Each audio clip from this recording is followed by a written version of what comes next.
बिस्मिल्लाहिर्रहमानिर्रहीम। Ladies and gentleman, अस्सलामुअलैकुम वरहमतुल्लाहि वबरकातुहू। नाज़रीन इकराम, आज की इस वीडियो में हम मॉडर्न वर्ल्ड के बहुत इंपॉर्टेंट टॉपिक पर डिस्कशन करने जा रहे हैं। आप सबसे गुजारिश है कि अगर आपको हमारा मैसेज पसंद आए तो हमारे इस पैगाम को अपनी कम्युनिटी के दीगर अफराद तक भी शेयर कीजिए और इस कार खैर में हमारा साथ दीजिए। तो आइए बिना टाइम वेस्ट किए अपने आज के इस यूनिक से टॉपिक की जानिब बढ़ते हैं।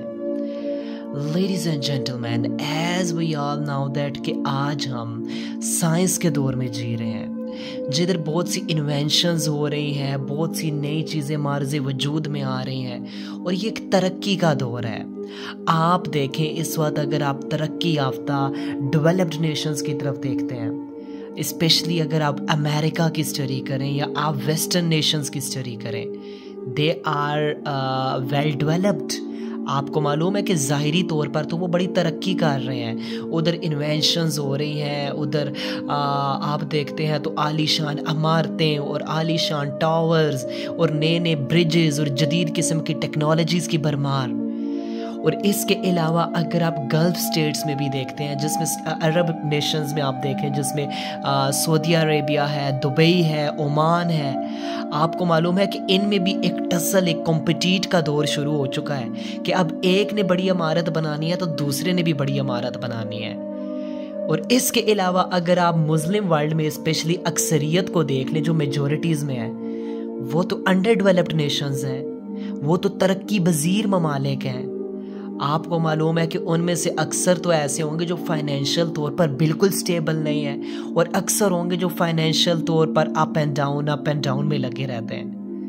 अब आप देखते हैं कि इन नेशंस में जो अक्सरियत हमारे यंगस्टर्स की होती है, वो तो इंटेलेक्चुअली तौर पर इन्फीरियोरिटी कॉम्प्लेक्स में ही चले जाते हैं।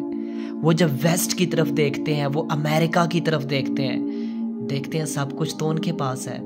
तो उनका बिलीफ सिस्टम भी जो है ना, वो ब्लर होने लगता है। कभी वो देखते हैं जी जनाब कि वो बड़ी तरक्की कर गए हैं, तो लिहाजा नाउज़बिल्ला सुमा नाउज़बिल्ला अल्लाह ताला उन अक़वाम से मोहब्बत करता है और वही लोग राइटियस पाथ पे हैं। यहाँ तक मैंने अपने यंगस्टर्स के बिलीफ सिस्टम को देखा है। लेकिन आई थिंक इसमें कसूर शायद हमारा है और इसमें बहुत से फैक्टर्स अपना अपना रोल प्ले कर रहे हैं। तो यहाँ पर हम कुछ फैक्टर्स को डिस्कस करेंगे। सबसे पहले तो हमने अपनी यूथ के सामने इस चीज़ को क्लियर तौर पर उनके सामने पेश ही नहीं किया कि बेटा, अगर आप जितने मटीरियलिस्टिक होते जाएंगे ना, जितने दुनिया की चीज़ों के गुलाम होते जाएंगे, उतना आप इनर तौर पर वीक होते जाएंगे, उतना आप स्पिरिचुअल इलनेस का शिकार होते जाएंगे, उतना आपकी अंदर की दुनिया वीरान होना शुरू हो जाएगी, जितना आप मटीरियलिस्टिक होते जाएंगे। आज तो ये सोशल साइंसेस भी बता रही है ना, आज तो वेस्ट भी इस चीज़ को साबित कर रहा है कि जो इंसान जितना मटीरियलिस्टिक होता है, दुनिया की चीज़ों के पीछे भागता है, उतना उसका सुकून ख़त्म होता जाता है। आज अब दुनिया के जो टॉप 10 पर्सनालिटीज़ हैं, जो वेल्थीएस्ट टॉप 10 पर्सनालिटीज़ हैं, आप उनकी लाइफ्स की स्टडी कर लीजिए। आप देखिए कि उनमें आप देखें कि डिप्रेशन का एलिमेंट जो है और बाकी नफ्सियाती मसाइल का जो एलिमेंट है, और इवन के वो अपने ख़ानदानों तक को नहीं बचा सके, वो अपनी फैमिलीज़ तक को नहीं बचा सके। हमारे यहाँ एक लड़की, जो जवान लड़की होती है, उसकी क्या ख्वाहिश होती है कि हस्बैंड वेल्थिएस्ट हो, रिच हो, अच्छा उसका बैंक बैलेंस हो, गाड़ी हो अच्छी। लेकिन आप अगर दुनिया के 10 अमीर अशखास की स्टडी करते हैं ना,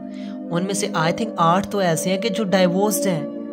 जिनकी मैरिड लाइफ भी नहीं चली और औलादें भी उनकी आगे से नाफरमान हुई हैं। और जितना इंसान मटीरियलिस्टिक होता जाता है, दुनिया की चीज़ों के पीछे भागना शुरू कर देता है, उतना वो इनर तौर पर वीकनेस का शिकार हो जाता है, उतना उसमें बेचैनी, इज़्तिराब, टेंशन, फियर्स पैदा होते जाते हैं। तो बेशक आप कमाइए, आपको अर्न करने से, कमाने से किसी ने रोका नहीं है, लेकिन ज़रा आप इस चीज़ को गौर कीजिए, मटीरियलिस्टिक और कमाने में आपको बहुत फ़र्क नज़र आएगा। अगर आप दुनिया के अजीम लीडर्स, अजीम पर्सनालिटीज़ की स्टडी करते हैं, फॉर एग्ज़ाम्पल आप देखें हज़रत अब्दुर्रहमान बिन औफ रदी अल्लाह अन्हु, he was one of the great companion of Prophet Mohammad अलैहिस्सलाम ना, और वो वेल्थिएस्ट भी थे। आपको पता है कि वो तो अरबपति सहाबा में उनका शायद शुमार होता होगा, लेकिन आप देखें उन लोगों के दिल में दुनिया की मोहब्बत नहीं थी। माल वो कमाते ज़रूर थे लेकिन उनके दिल में माल नहीं था। आप देखें, वो मटीरियलिस्टिक नहीं थे, वो चीज़ों के ग़ुलाम नहीं थे, वो चीज़ों के ग़ुलाम नहीं थे, वो नफ्स के ग़ुलाम नहीं थे। चीज़ें उनके दिल में घर नहीं कर चुकी थी। हज़रत उस्मान गनी रदी अल्लाह अन्हु की लाइफ की आप स्टडी करते हैं, ही वॉज नॉट मटीरियलिस्टिक। आपको मालूम है ना कि उनका जो बेटा, इवन कि वो मिल्क में हनी डाल के पी रहा था, इतने ग्रेट लीडर भी और वेल्थिएस्ट भी, लेकिन वो दूध में शहद डाल के पी रहा था। तो आपने उसकी क्लास ली कि बेटा ये चीज़ें हमारे लिए नहीं है, ये चीज़ें हमारे लिए नहीं है। इवन कि जायज़ है, लेकिन बताया जा रहा है कि हम तो सिंपलिसिटी को पसंद करते हैं। आज हम अपने बच्चों के सामने अगर असल जो दुनिया के अजीम हीरोज़ हैं, आज हम ये बॉलीवुड हॉलीवुड के लोगों को पेश कर देते हैं ना, हम अजीम हीरोज़ जो रहती दुनिया तक जिनका नाम रहेगा, उनकी लाइफ्स का अगर हम उन्हें बताएं ना, तो they were the simplest peoples in the world, जो रिच होने के बावजूद भी आई थिंक मटीरियलिस्टिक नहीं थे, और इसी वजह से वो सक्सेसफुल थे ना। आज हमारा आप देख लेना, हमारे दिल पे हमारी पेरेंटिंग ही कुछ ऐसी हुई है, हमारी कुछ तरबियत ही ऐसी हुई है कि छोटे बच्चे होते हैं, पेरेंट्स की तरफ से ये फियर्स डाले जाते हैं कि अगर पढ़ोगे अच्छा नहीं तो खाओगे किधर से, खाओगे किधर से, कमाओगे किधर से। अब वो बच्चा जब इतना पढ़ लिख के आई थिंक जब उसके माइंड सेट ही जो बनाया गया होता है ना, जब वो उस लेवल तक नहीं पहुंचता, कमाने में उस पीक तक नहीं पहुंचता, फिर वो अच्छे बुरे की तमीज़ छोड़ देता है। बिकॉज उसका जो माइंड सेट ही तरबियत में रखा गया था ना, जब वो उसे नहीं मिलता तो वो उद्यम मचाना शुरू कर देता है, वो रियासतों को लूटना शुरू कर देता है, वो करप्शन भी करता है, रिश्वतें भी खाता है, सूद भी खाता है, वो अपने बहन भाइयों के हक भी खाता है, लिहाजा वो रियासत के हक खाता है। लिहाजा हमारे माइंड सेट ही इस तरह से बनाए जाते हैं। अगर हमारे पेरेंट्स थोड़ा तरबियत में उन अजीम लोगों के को रोल मॉडल बनाकर अपने बच्चों के सामने पेश करें, ठीक है बेटा आप अपनी तरफ से मेहनत कीजिए, अगर अल्लाह ताला आपको दे देता है दुनिया में तो कभी गुरूर नहीं करना, कभी उन चीज़ों को सेलिब्रेट नहीं करना, कभी 5, 10, 2, 3, 4 बंदों की महफिल में बैठ के उस प्रोडक्ट को, उस ब्रांड को सेलिब्रेट नहीं करना। आज हमारे यहाँ देखें, हमारे बच्चों का, बल्कि बड़ों का भी हमारा हाल देख लीजिए, जिस महफिल में बैठेंगे बड़ी बड़ी बातें छोड़नी, हमारा ये एज अ नेशन आदत बन गई है। फिर इसके अलावा जी जनाब, फलां ब्रांड की घड़ी हो, फलां ब्रांड का मोबाइल फ़ोन हो, फलां ब्रांड की कार हो, और मोबाइल फ़ोन के ऊपर तो एप्पल नज़र आना चाहिए ताकि लोग देखें और लोग इम्प्रेस हो जाएं। यानी कि हमने इन चीज़ों को सेलिब्रेट करना शुरू कर दिया है, जिससे हमें एज अ नेशन नुकसान पहुंचा है। इसके अलावा हमारी लेडीज़ को देख लीजिए, टू मच मटीरियलिस्टिक। जिस महफिल में बैठ जाए,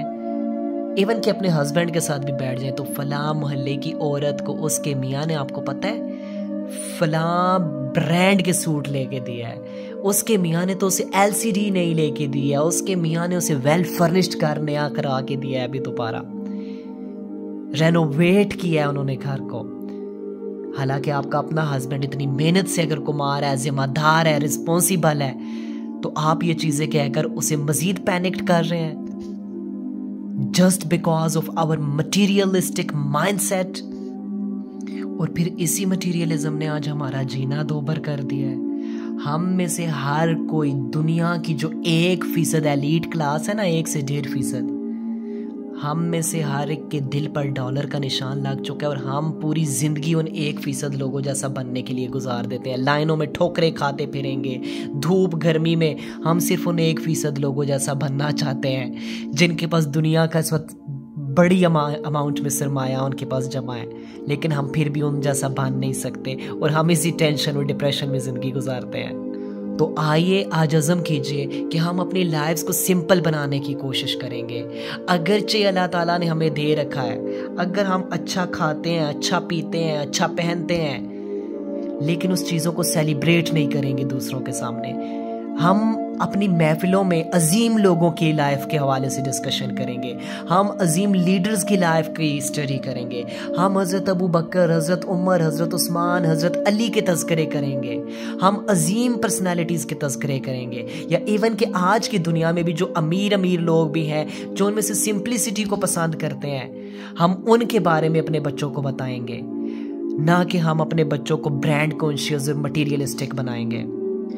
ताकि हमारी लाइफ्स भी ईज़ का शिकार हो, आसानी हमारी लाइफ में आए, कंफर्ट जोन हमें मिले और हम एक इज़्तिराबी और बेचैनी से निकलें। हमारे यहाँ जो बूढ़े बाप मेहनत कर कर के अपनी बच्चियों के ब्याह नहीं कर पाते, वो भी ब्याह कर पाएँ, ताकि उन्हें पता हो कि हमने लाखों रुपया जस्ट रेनोवेशन के लिए, डेकोरेशन के लिए नहीं लगाना, हमने कैमरामैन को इतने लाख रुपए नहीं देने, हमने फानूस अपनी शादियों पे लगाकर, हमने लाइटिंग के सिस्टम करके और हमने बाकी चीज़ों पर, हमने स्टेज की डेकोरेशन पर,